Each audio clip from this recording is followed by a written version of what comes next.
Good morning, everyone.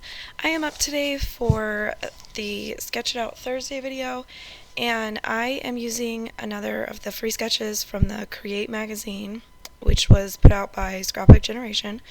The particular sketch that I was using this time is the double-page sketch from the October 2014 issue, and I'll post a link below in the video description of where you can go where you can go to download that.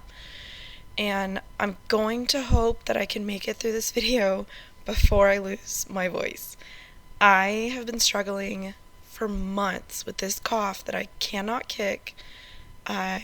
So if anybody has any suggestions, post them below.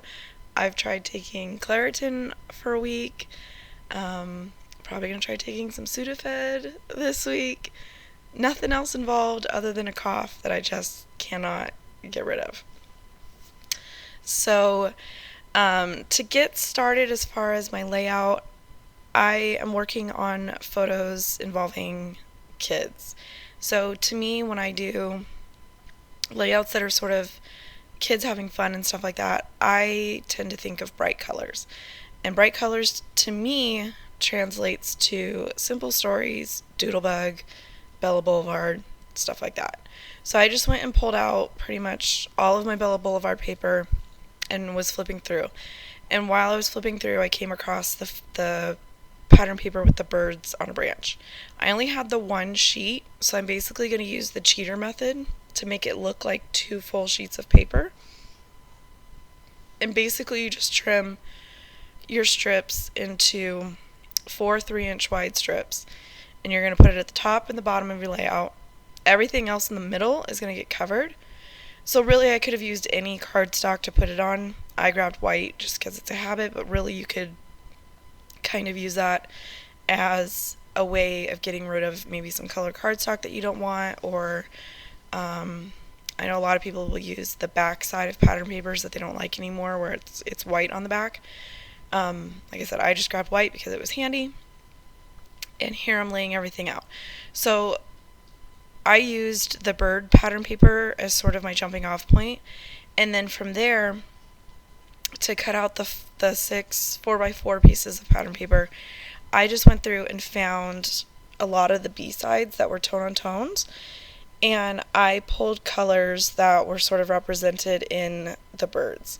And then there was a sort of like a chocolate brown pattern paper in my stash that had like rows of circles in the pattern, so I didn't really measure.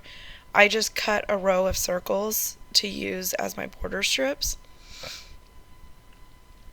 And I don't remember, and I can't tell from this angle, I don't remember if the sketch actually depicted using border strips, but for me, I like having border strips as sort of a transition between my photos and the background papers. Otherwise, I just feel like they look unfinished to me. So border strips is just something that I personally prefer. And then one of the pattern papers had stripes on the back as far as like the cut apart style stripes.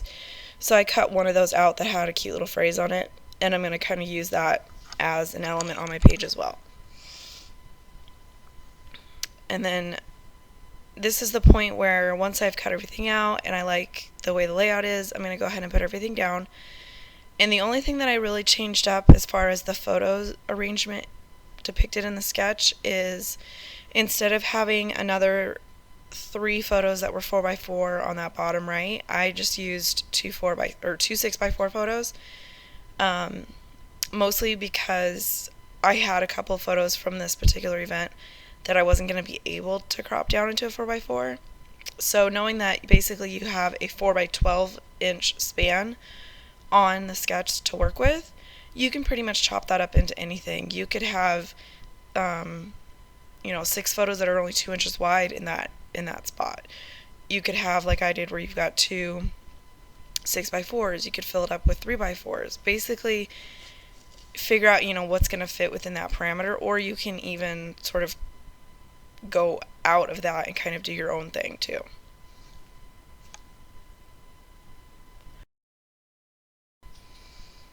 And then as far as the title and journaling, I kind of did my own thing, mostly because by the time I got my title figured out and put down on the page, I realized I had covered up the spot in the sketch where they suggested putting your journaling.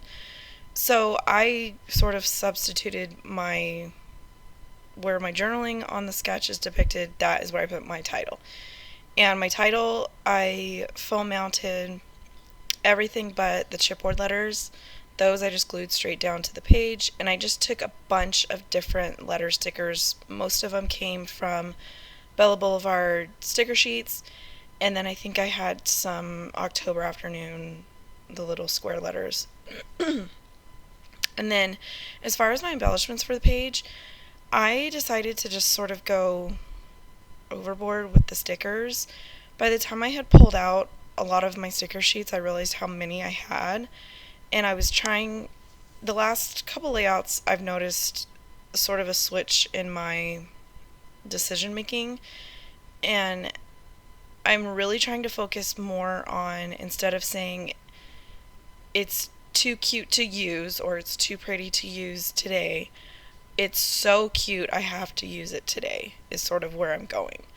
So I just looked for different elements that were sort of in those colors that I had pulled out. And what's nice about working within a manufacturer is that typically they will use the same colors and same tones of colors across their collections. So it's really easy to mix and match different, maybe different themed products. I'm pretty sure I was taking stickers from their Illustrated Faith sticker sheet, different kids themed ones, spring, Christmas. It didn't matter to me what collection it came from. I was looking at sort of shapes and colors.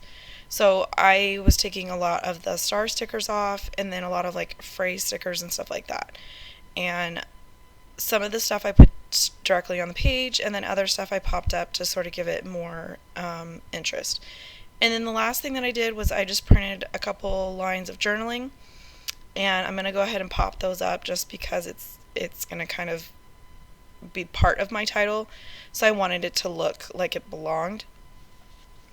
And then that was pretty much it. I didn't really do anything else, no enamel dots, nothing like that. I decided to stop here and just kind of keep it simple but still fun and bright and colorful. The last thing that I did was I stamped my date down in the lower right corner. I didn't really feel like I had anywhere in the elements that I could stamp it on, especially with the stickers being kind of glossy, and I didn't have an ink that was going to work. So for me, I will just kind of stamp it anywhere on the lower right corner of my paper to where I can see it for when I go to put it in my albums. So that's it for me today. If you have any questions, drop them down below. And as always, thank you for watching, and I'll catch you guys next month.